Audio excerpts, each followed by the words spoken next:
Today, my guest, Nate Klemp. Nate grew up in Boulder, Colorado, and attended college at Stanford, where he got hooked on jazz and philosophy. There, he made the quote-unquote pragmatic decision to become a philosopher rather than a jazz musician in an attempt to learn how to live the good life. He received his PhD at Princeton in political philosophy, and at the end of 10 years of intense philosophical training, didn't exactly achieve his goal of realizing human flourishing through the philosophy. Instead, he burned out, ended up working as an assistant professor at Pepperdine for 4 years. And in 2012, he left his cushy tenure track job to continue exploring this crazy idea of philosophy as a way of life.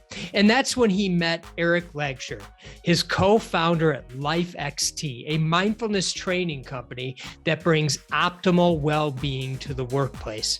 After 8 years, they ended up merging with Mindful magazine to become Mindful, the world's leading mindfulness media and training company. Now, together, Eric and Nate co-authored the New York Times bestseller, Start Here, Master the Lifelong Skill of Well-Being. You'll now find Nate writing all sorts of articles about what he calls inner technologies of the mind. You'll find them in Inc. magazine, Mindful magazine, Entrepreneur, Thomson Reuters, the Legal Executive Institute, the ABA Journal, and other leading business publications. Nate and his wife, Kaley Klemp, recently came out with a new book, The 80-80 Marriage, a new model for happier, stronger marriages. It's a book about navigating marriage in the modern age, and I have to tell you, it's a great read. Whether you're married or not, it works for all kinds of relationships. You'll often find him hiking in the hills of Boulder, and I was fortunate to go on a hike with him on a recent trip. Just to share what a wonderful person Nate is, I literally emailed him cold. I let him know I'd be in town and if he'd be up for meeting in person. And not only did he say yes, he suggested we go on a hike together, which we did, and was absolutely wonderful.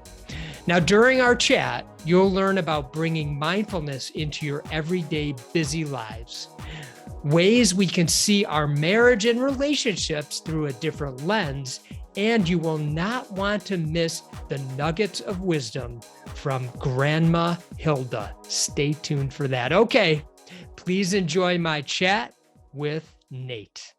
Well, I'd like to start with a quote. It goes like this, quote, "Thank you, God, for letting me be here this beautiful day," unquote. Now, that's a quote from your Grandma Hilda, who passed away in 2017 at the age of 97. Yeah. And I'm just curious, what comes to your mind when you hear that? Oh, boy. Well, I feel just a lot of joy, a little bit of sadness.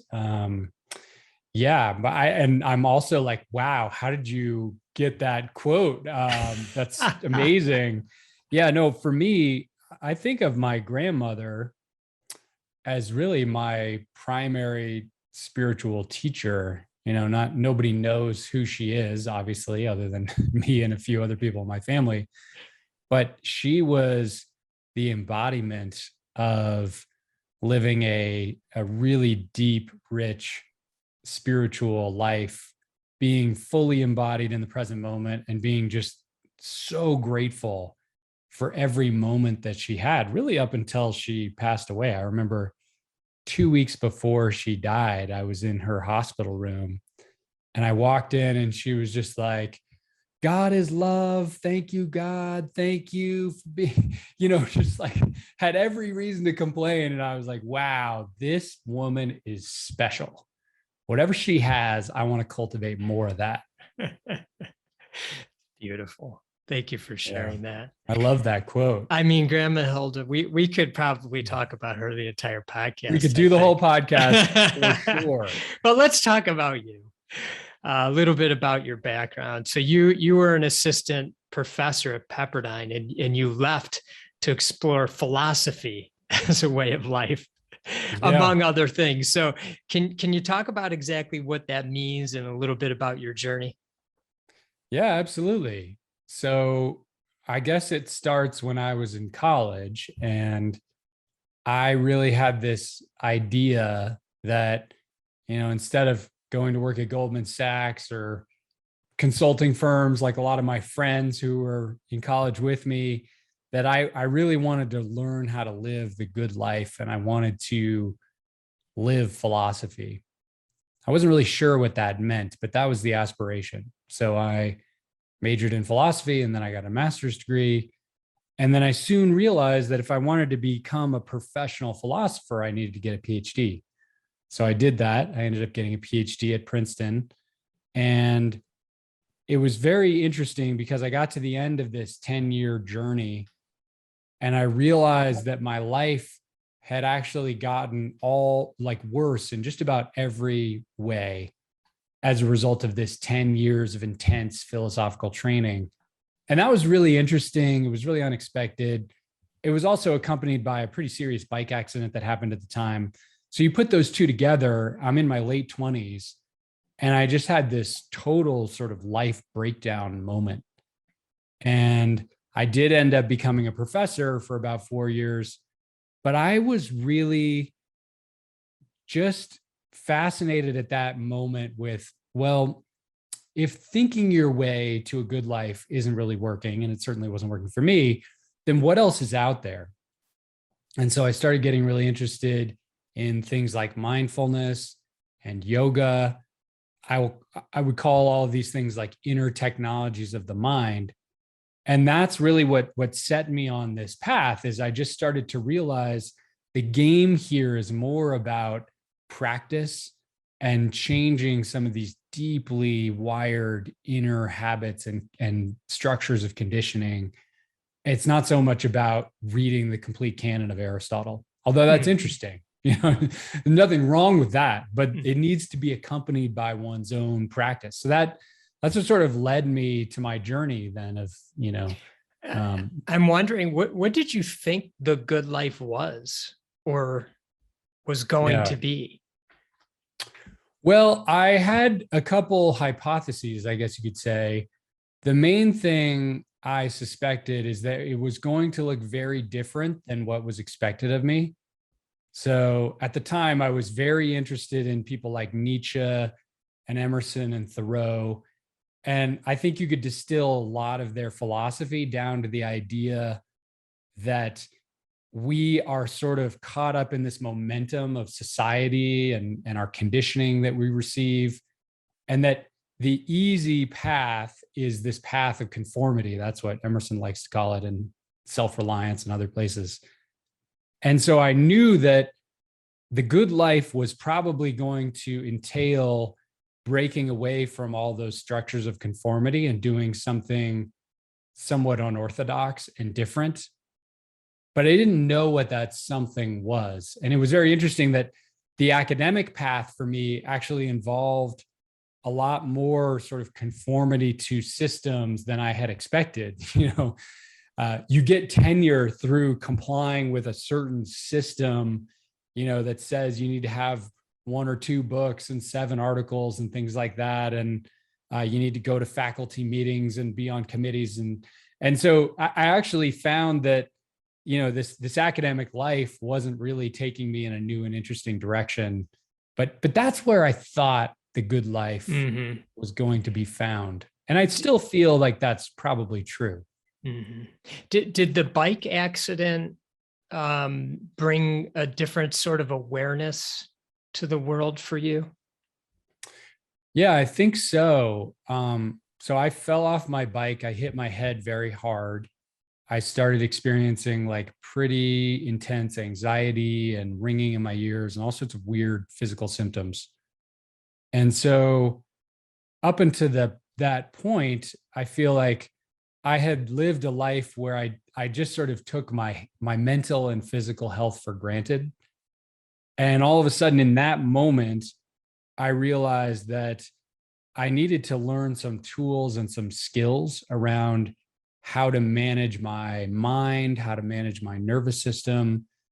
And so you know, on the one hand, it was a terrible thing. On the other hand, it was a really amazing thing for me in that moment, because it kind of felt like, you know, if you're a runner or a hiker or something, all of a sudden it felt like I was adding a 40-pound weight vest to my training, where where all of a sudden I had to move through some really deep, dark clouds of anxiety and depression and things like that.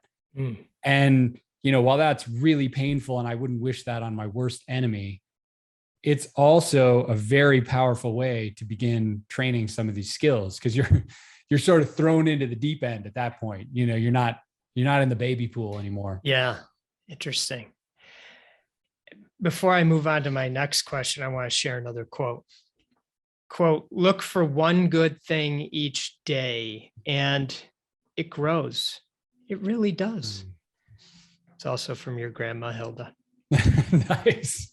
So you are so good at teaching people how we can weave mindfulness into our everyday busy lives.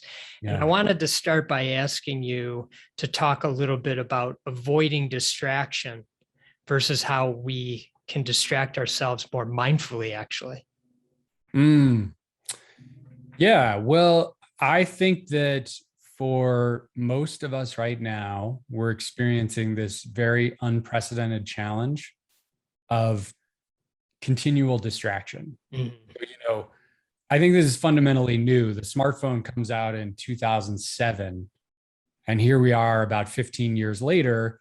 And what I experience anyway is this continual urge deep in my psyche to reach for some new hit of dopamine through my cell phone that really is just about novelty, right? So I was just having this wonderful afternoon with my daughter on Sunday. We were playing this game where we were hitting a balloon back and forth. And I got really mindful in that moment and present. And what I noticed is about 5 times in the course of an hour, I had this irresistible urge almost to reach for my phone for no good reason, right? I just wanted to see what was happening, you know, like what's new in the news, what's new in the crypto markets, what's new in, you know, the world of sports. Yeah. Are there any new text waiting for me? I wonder what's happening on Instagram, right? And I've just started to notice, and I think most people would resonate with this, if you really took a step back and watched your mind in idle moments or moments of boredom, which are rare these days, you start to see that there's this kind of like continual urge toward distraction. And so what you were referring to there, I think, is this experiment that I have done at various points, which I encourage everybody to do, which is, and there's like 2 ways to work with distraction. One is you could say, all right, I'm just going to insulate myself from distraction. I'm only going to check my phone during these hours. And I'm going to sort of just like pull this out of my life to the best of my ability. And I think that's a great move. But for some people, it doesn't work. So this other strategy, which I think you're referring to there, I think of as like mindful distraction, is to pull out your phone and just feel that experience of craving. Maybe take a few breaths with your phone in your hand and like really get present with what that's all about. And then you may decide to check your phone, you may not. If you decide to check your phone, the nature of that decision has changed, because all of a sudden you're doing it from a place of choice and freedom.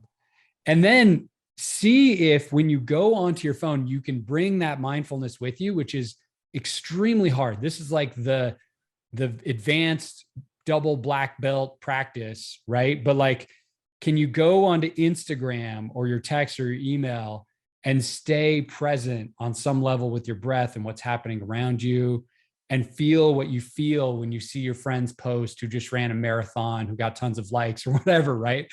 But anyway, it's a really fun and kind of weird practice, but you're really cultivating a new way to be with your technology at that point.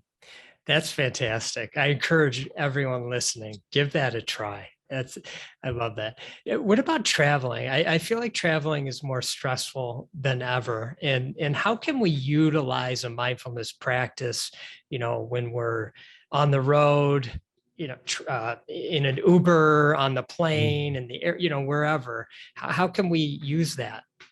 Yeah. Well, I think, mindfulness can really be practiced anywhere.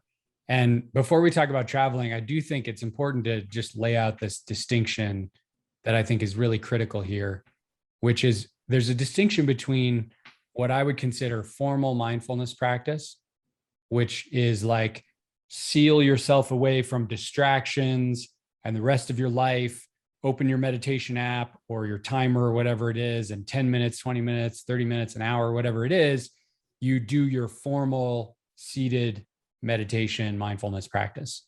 So that's formal practice over here. But then I think there's this really critical bucket of what I would consider informal or integrated practice, where it's not about sealing yourself away from life. It's about bringing mindfulness into life.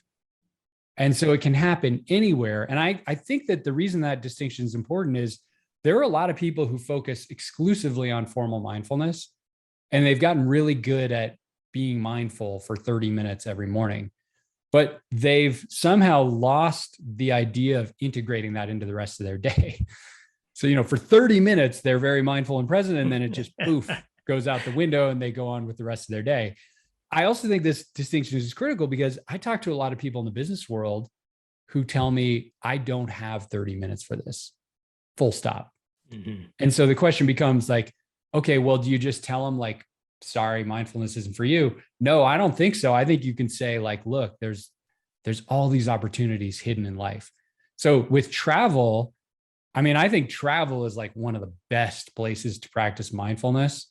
I don't travel by plane as much as I used to because of COVID and the pandemic.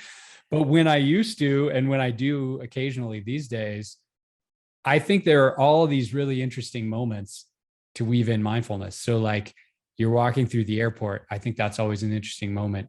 For me, I actually have a little bit of anxiety around flying. So the moment when I sit in my seat, from then until when the bell goes off, when you hit 10,000 feet, there's about 30 to 40 minutes between those two moments. I do just formal meditation, eyes open, just like trying to be totally present with what's happening. And that is just like mind blowing. There's so much happening. There's all these people and noises and babies crying. And I feel a little bit of anxiety. So I'm trying to be with that. And it's just like wild. It's like a show. It's amazing. So there are all these like moments that I think are really powerful opportunities for mindfulness. Now, you say when you're sitting in the seat, you do a formal practice. I'd like to ask you a few questions around that. First, you say with your eyes open. Many people close their eyes. So can you distinguish what's happening there? And then also distinguishing the difference between a meditation, a mindfulness meditation practice where you are noticing your thoughts and then coming back to your breath versus what it sounds to me like you're noticing what's happening around you. Absolutely. So there is a interesting split in different techniques of meditation around eyes. So there are certain traditions, many of the most popular traditions right now, TM, insight meditation, where the idea is you close your eyes and you bring your full attention to the breath, or you start noting various things that are happening, but the eyes are closed. And I think that's really powerful. Sometimes I do close my eyes. There's another tradition, which I would call open awareness meditation. Dzogchen fits within this bucket, Mahamudra, traditions like that. And within that tradition, the instruction is often to leave your eyes totally open. And so, I don't know that there's any better or worse way. What I will say about having your eyes open is that if the goal is to integrate this practice into the rest of your life, it is kind of interesting to consider how much of your life do you spend with your eyes closed while you're awake? Almost none of it, right? So if the goal is integration, you're a little closer with your eyes open. That's probably the best argument I've heard for that approach. But then the technique that I will use is it's kind of a mixture of a few different styles. So like if I'm on the plane or if I'm just outside meditating in the morning, I will usually start with a very basic practice of counting each breath. So I'll count 1 on the inhale, 1 on the exhale, 2 on the inhale, 2 on the exhale. Super basic. I'm basically like trying to bring this beginner's mind to the practice. I'm pretending like I'm a total novice and I've never done this. And the reason I do that is that I want to see if I can get to 10 breaths without losing focus and attention. And I will tell you, there are many times where I can't. And so if I can't, then I go back, start counting to 10. And there are times where I'll spend a half an hour just trying to make it to 10 breaths. It's kind of an indicator to me of how stable is my mind in that given moment. And then if I make it through 10 or 20 breaths, I'll go to more of a focused attention practice where I'm just following the breath. So I'll just follow the breath, sensations of breath, usually at the nose. And then once I feel like I've achieved some level of stability there, that's when I'll go to that open awareness Dzogchen style practice, where the idea is at that point, focus kind of drops away, the efforting of concentration drops away, and there's an attempt to just sort of relax into what's happening in the present moment, the view, as they call it often, relaxing into the view.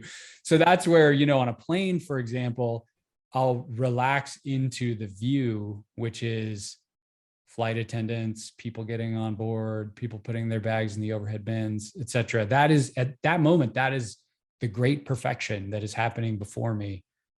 And so that's the basic style that I use. I'm not saying it's the best style. There's a lot of different types of meditation, but it's what works for me. So on an open awareness meditation like that, and all these things are happening around you, yeah, where is the meditation? Where is the mindfulness?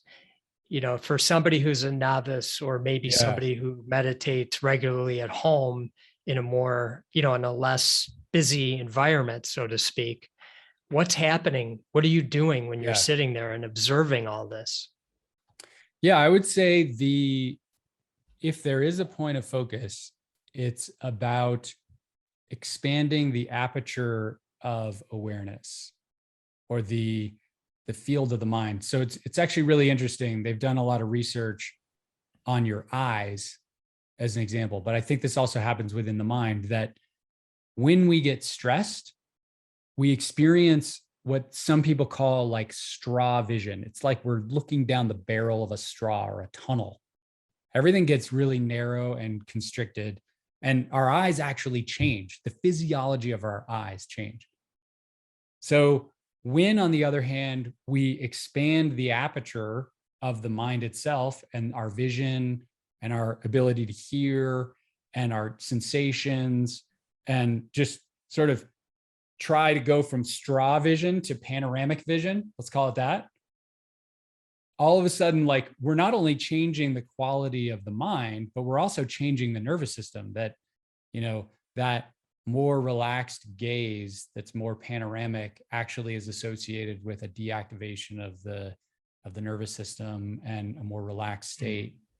So I would say that's kind of the primary focus, is just like expanding the field of awareness, which I know sounds really weird, but if you can imagine that metaphor of the aperture of like a camera lens going from a really tight focus in on something to more of a panoramic focus, I think that's the easiest way to get there in terms of experiencing it. And where does your breath come in during this type of meditation? Yeah. So in this type of meditation, I would say the breath can be an anchor. If you start getting really lost, you can come back to the breath.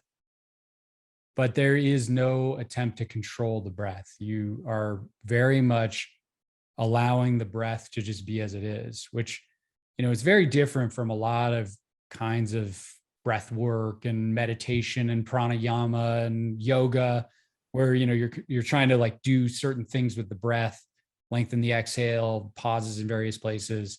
All those techniques are fantastic, by the way, and I use those. But in the context of an open awareness meditation, I will try to the best of my ability to just drop that. Mm-hmm. What about meditating in nature, getting out in nature? What are some techniques you recommend? And also, for those that don't have easy access to nature, I'm just wondering what your thoughts are around that. Yeah, I mean, I think that being in nature is so powerful.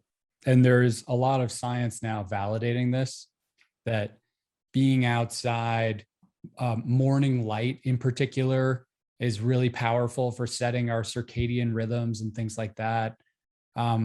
Just, having that experience once a day for me is very powerful. And I think there again, like the key is to really see if you can pay attention to what's going on in your mind as you're out in nature. Because I certainly have had the experience where I go on a beautiful walk in the mountains and I am not there at all, right? Like I am thinking about this email that somebody just sent me that really pissed me off and how I'm going to respond or if I'm going to respond. And I come back to my house and I'm like, was I just outside? I don't even know. I can't even really remember what happened on the walk. Right? So I think like that's where mindfulness is crucial, right? It's not just about being in nature. It's about being aware that you're actually in nature in those moments, and making that shift. In LifeXT, this program that I developed and this book Start Here that I wrote with Eric Langshur, we talk about this really simple idea, which I think, has been a very powerful thing for me and for many people. It's this idea of notice, shift, rewire. It's basically like the 3 crucial stages of mindfulness. And the idea is to notice what's happening in your mind. Where is your attention? So you're out in nature, you might just notice, oh man, I'm like totally lost in mind wandering. Okay, great. Can you then shift your attention to the present moment? And you can do that in all sorts of ways. Maybe it's like the sound of the wind or the birds, or it's the sights you're seeing, or it's your breath, or whatever it is. And then the rewire idea is just to like take a moment to savor the difference between that habitual state of mind wandering and this experience of actually being there on the hike, like actually seeing the trees, actually hearing the birds. It's profound, but we usually don't notice it. So really like taking the time to notice it, savor it. Would you use like a keyword or anything to bring yourself back to that moment? Like I think thinking or, stop or something like that? It's super powerful to use a keyword. Mm-hmm. I know that a lot of people they have a word that resonates for them. For me, the word I've been using a lot lately is the word open. And the reason I like that word is there's a lot of research, again, in evolutionary psychology and neuroscience, basically showing that all emotions and states can be grouped into 2 categories. One is closed, one is open. In the scientific vernacular, it'd be more like approach and resistance or aversion, something like that. That we're either like opening to our life or we're shutting down from our life. We're either like approaching something or we're averse to something. And so for me, that word is just a great word for me, open. It's my reminder to like, okay, can I open to this? Whatever it is, whether it's pleasant, whether it's unpleasant, whether I'm happy, whether I'm sad, disappointed, open. Yes.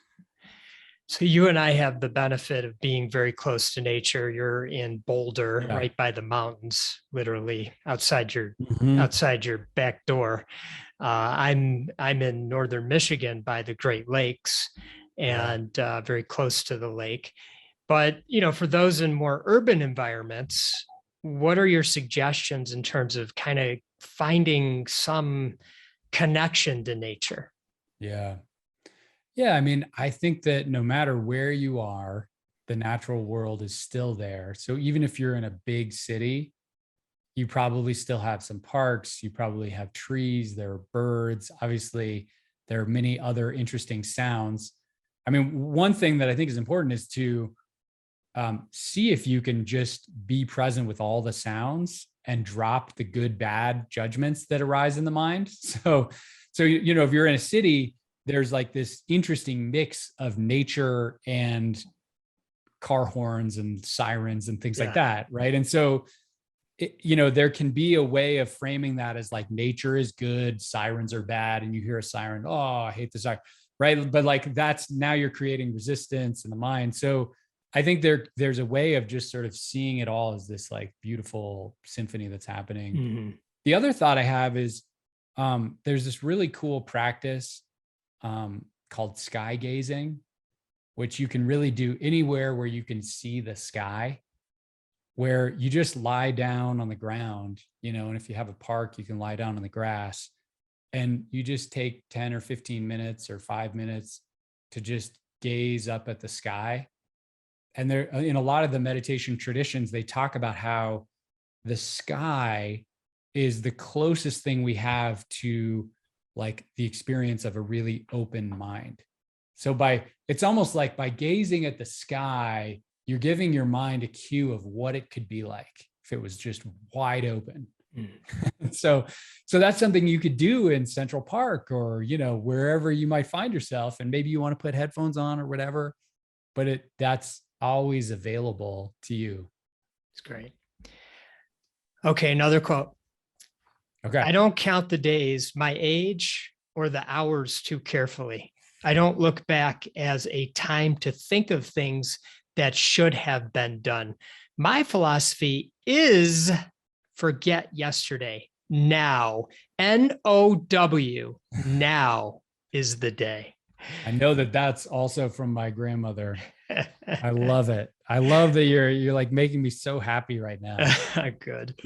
Back to these amazing memories. You mentioned email, thinking about an email during a hike or something like that. You have this phrase you use, email apnea, which I think I have. Can you talk? I have it really bad too. Do you? Yeah. Good. So talk about email and how we can mentally manage what is going on with this stress and anxiety associated with it. Yeah, so that's actually a moniker that comes from a psychologist named Linda Stone. And she's come up with a bunch of really clever names. One of them is continuous partial attention, which is the state that many of us are in. But email apnea, I think, is really an interesting idea. It's basically this idea that for most of us, when we get on the computer or our phone and we go from like the real space to the digital space, one of the things that happens is there's this sort of activation of the nervous system, and there's a loss of awareness of our breath. And if you start to pay attention as you email or do whatever you're doing on your computer, you'll probably notice that the breath starts to get shorter and tighter. Some people are even like holding their breath slightly. So you're breathing in a way that's actually heightening this experience of activation, of anxiety. And the best test of this is just do email for like 2 to 3 hours without stopping, and really notice the quality of your mind beforehand. Maybe you just went on a walk or something, and notice the quality of your mind afterwards. And if you're like most people, what you'll notice is that you've shifted into this state of like scatteredness, anxiety, irritation, fast thinking, looping thoughts. And so really, I think email apnea is a great way of describing sort of the causal force that leads many of us to feel this kind of like persistent, distracted mental state. Mm-hmm. And then the question is like, how do you disrupt email apnea? Right. And I think like there are a lot of, it requires tremendous mindfulness. I mean, the main thing is to see in real time when you're slipping into that state, and get up from your computer for a minute, maybe take a few deeper breaths, maybe change your body position. It's hard to do though, I will admit. And sometimes I think it's so hard to do that it's almost better to say, okay, I'm going to let myself just go into this email apnea state for a few hours. And then on the flip side of that, I'm going to do a practice for 10 or 15 minutes that's going to kind of like calm me down and cool down the jets of my mind on that end of it. So is the email apnea for a couple hours, is that sort of like I'm doing focus time email responding right now, but when I am done, I will shift and do something that will change that? Yeah. Okay. I think that can be a powerful way to do it. It can also be powerful though to say like, hey, I'm going to change the nature of those 2 hours and I'm going to go outside with my computer, or I don't know, I'm going to take my computer to the couch and put on some nice music or something. And between every email, I'm going to take a breath and I'm going to look up from my screen. Like, I think there are various ways of approaching how you might change your relationship to email apnea. You can either do like micro interventions during, or you could just say like, I'm just going to like do what I do. Okay. And then afterwards, I'm going to deal with it. I wanted to talk to you about tips to effectively develop a regular meditation practice. I know that is something that when I speak with people, that seems to be the number one challenge. Is you had mentioned earlier, you speak with people and they say, hey, that's not even available to me. I don't have that kind of time.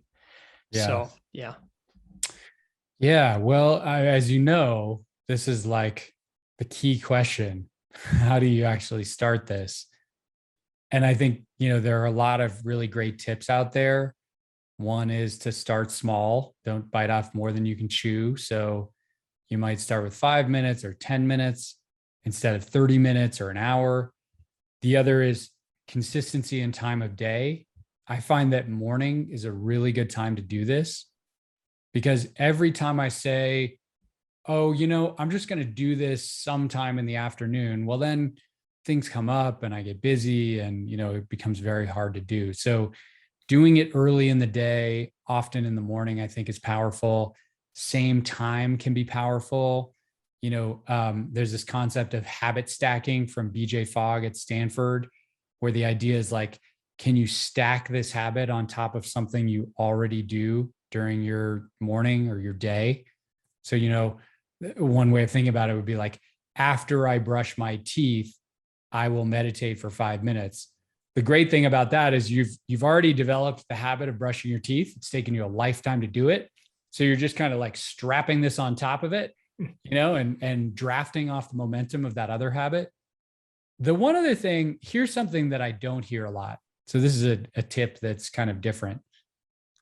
For me, it was really powerful to work with a coach or to go on some sort of a weekend experience and to experience like a deeper dive into the practice where I could kind of taste what it would be like if I actually did this.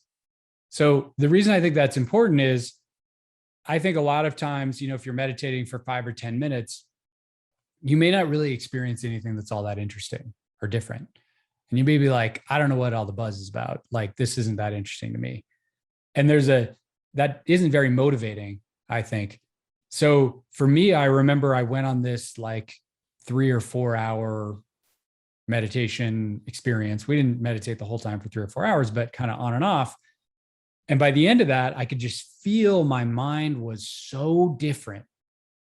And it was like so stable and calm. And I thought to myself, okay, that's what this is about. And that became incredibly motivating for me then to do it every day for however many minutes I was doing it. So that's a tip that I don't often hear, but to see if you can get a deeper taste, to just know, it's like, then you see what the top of the mountain looks like or feels like, or not even the top of the mountain, but what the journey up the mountain might feel like. I think that's super important. What about breath? We touched on it a little bit earlier, but how important is breath? Do you have to use breath? And what about just using our breath, throughout our day? Yeah. So, I think breath is really powerful. So there's another distinction here that I think about a lot. That this is how you can see the philosopher in me laying out the distinctions, right? But I find it very helpful. So I think there's a distinction in all of these practices between what we might call the path of control and the path of letting go. When we talked about Dzogchen and this idea of open awareness, that was very much in the path of letting go, which is a super powerful path. But there's also this path of like controlling our physiology, controlling our breath, which is super powerful. And I think they're both powerful and they both have their place, and you want to try to keep those in balance in your practice, ideally. So on this path of control,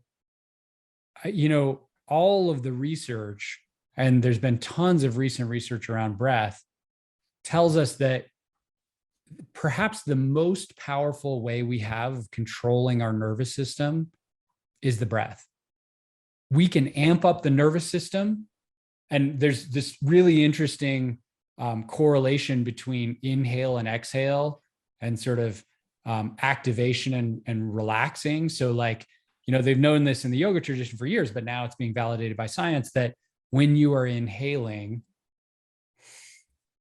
the diaphragm drops, the space between the bottom of the diaphragm and the heart expands. Your brain sends this signal to the nervous system like, hey, we've got more space there. We need to send more blood there.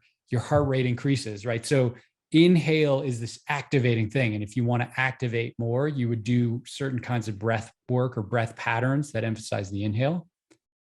And then the flip side is also true that exhale has this kind of deactivating, relaxing effect where all of a sudden the diaphragm goes up, the space within that cavity of the heart compresses, your brain sends out the signal to the brain, to the heart, hey, we don't have to beat so fast, we can kind of chill out here. Heart rate goes down. And so it's like amazing that we can affect the activation or deactivation of the nervous system simply through the way we breathe. And so I think that's like the key concept that I like to think of when it comes to breath work is, what am I trying to achieve right now? Am I trying to relax and sort of bring things into balance and create more stability? If so, I'm going to emphasize the exhale, maybe a longer exhale, maybe a hold after the exhale. If I want to activate the nervous system, if I want to bring in more energy to my system, then I'm going to emphasize the inhale, maybe a longer inhale, maybe a hold at the end of the inhale. So incredibly powerful that we have that ability to just sort of like change the nervous system based simply on how we're breathing without anybody even knowing it. Right. I'd like to segue to gratitude for a second. And I'll start with this quote.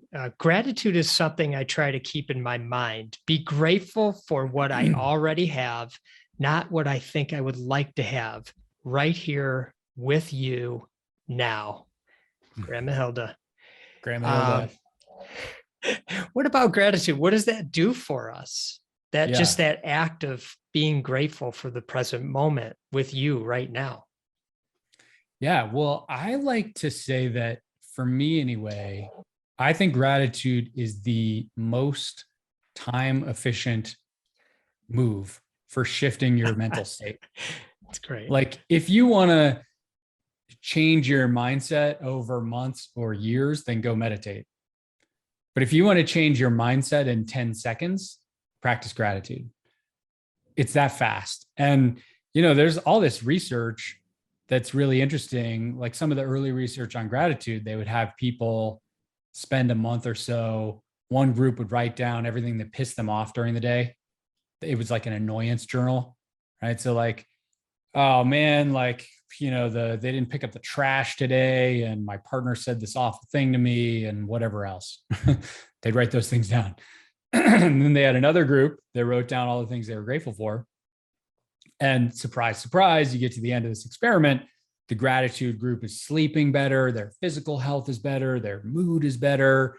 The other group is kind of just like suffering and fixated on all the things that are bad in their life, right? So I mean, it's like so powerful. And it's also, I think, incredibly useful because the way that we're wired to deal with life, and this comes from just like the evolution of the human mind, is to really fixate on the negative, so there's this thing called the negativity bias, where we just sort of like focus on potential threats to our social survival or our career or our image or our identity.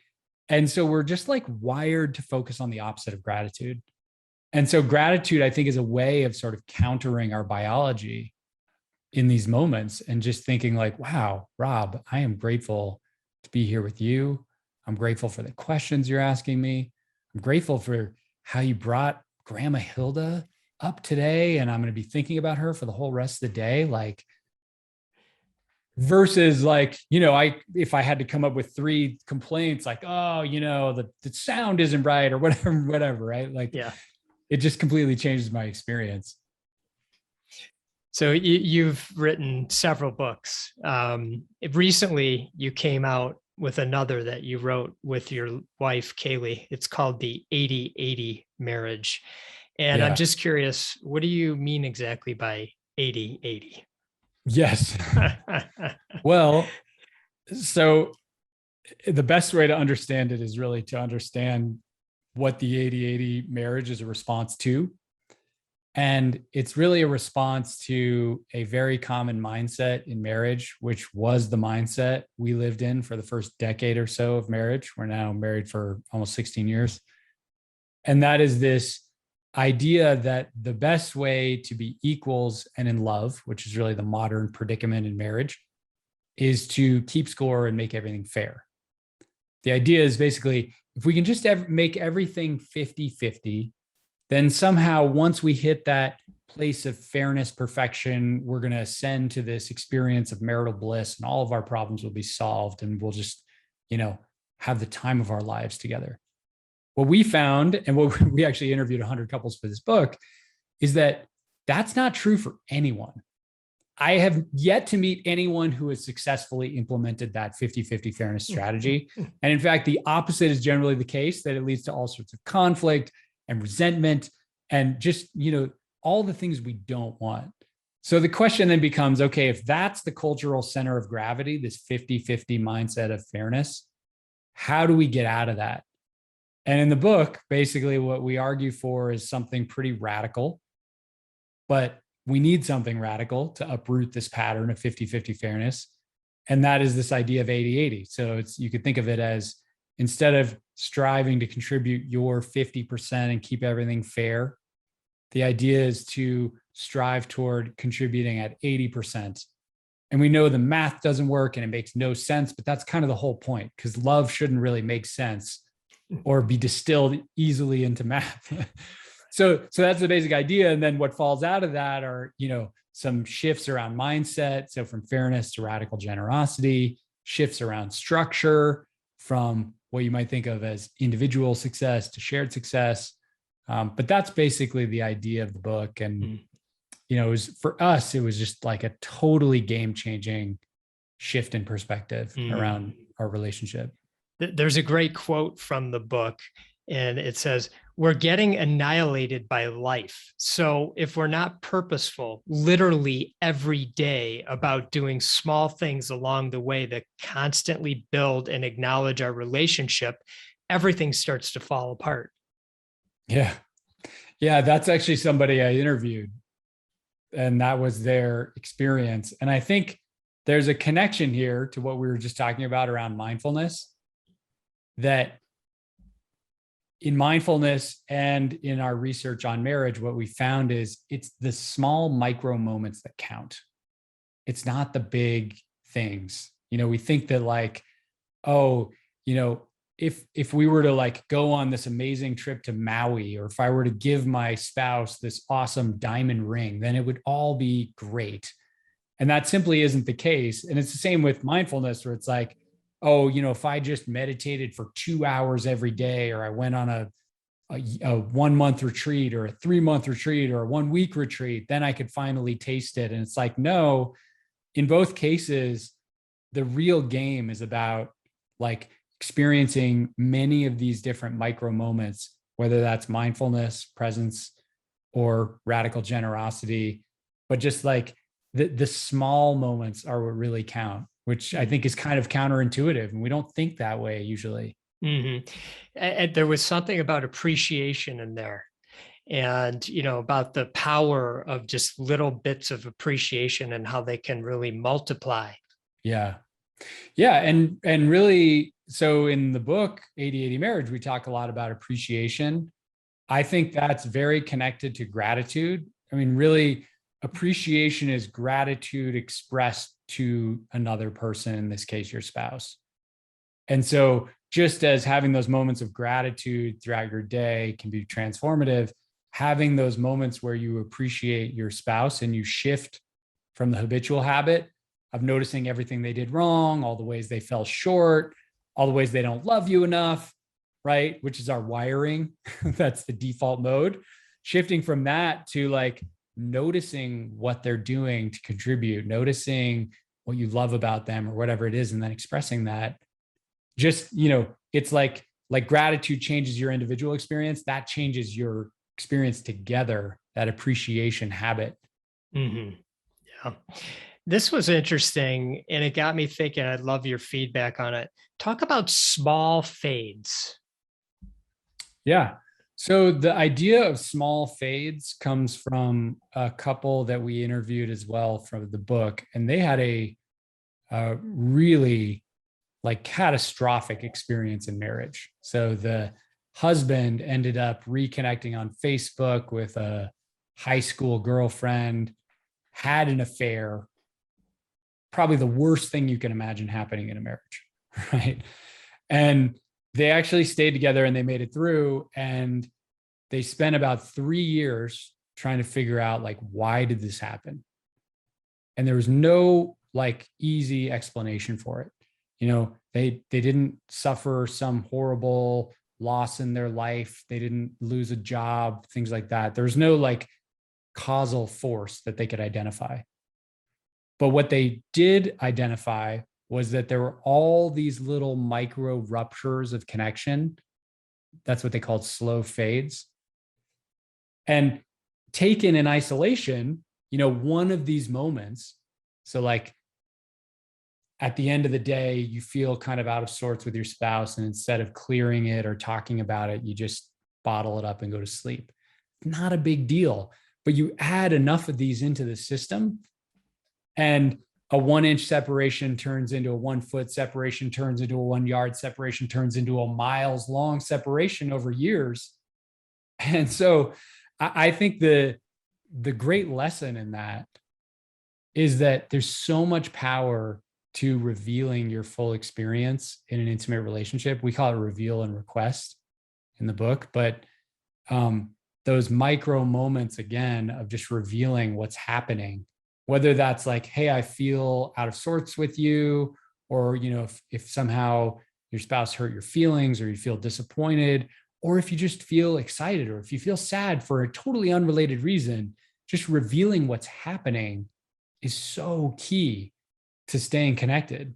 Mm-hmm. and to preventing those small fades from creating a situation where you're completely lost from each other. And then very strange things happen, like affairs or divorces or, right, weird stuff. We could do a whole podcast on the book, and we might have to do that next. But what I wondered about it, some of the things that you were uncovering, because you do so much work within business, as does your wife. Yeah. Sometimes I thought to myself, I feel like this could actually apply to, some work I do, with people within my organization. And I'm wondering, have you started to notice that at all in any of the conversations you've been having with clients and things of that nature? Yeah, absolutely. We've actually been doing some work with different companies on this. And to your point, it's true that within intimate relationships, you have these patterns, and they're very intense. These patterns are showing up in their most amplified and intense form. But in a business relationship or a team in a company, you have a lot of the same dynamics, right? Like you can very easily fall into that idea of 50-50, well, I'm just going to do what's fair and nothing more, because that's not my job, and this person, they didn't do enough, and that's not fair, right? And one of the things that was really interesting after we wrote this book is we started to hear from like a fireman who said like, oh yeah, I get 80-80. That's what we do at the fire station. It's not about being fair. It's about like, hey, we're a team together and we do what we have to do to win. Right. And so sometimes it's totally unfair. I end up cleaning the bathrooms twice. Doesn't matter. We need to win. We had a guy reach out to us from Domino's Pizza, who's like one of the main trainers of drivers at Domino's. He's like, 80-80. That's exactly what we're trying to do in our Domino's franchises. It's not about like doing your fair share. It's about how do we win together as a team? And how can we be generous with our fellow employees and our fellow drivers and things like that? So you're absolutely right. Like, this idea of a shift to radical generosity, it can apply to all kinds of different workplaces. And, I think it's really fascinating to explore kind of how that all plays out. Be curious to see how that all unfolds. Yeah, me too. Before we close today, I have one more nugget of wisdom from Grandma Hilda. I love it.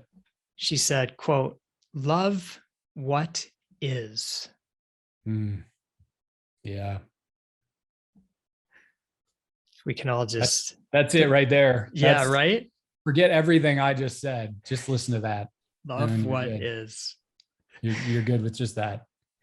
Nate, thanks so much for taking time to chat with me today. I really appreciate it. Yeah, thank you, Rob, for such amazing questions and bringing the spirit of Grandma Hilda. Wow, I always appreciate that. I have to thank Grandma Hilda as well for her wisdom. Truly amazing.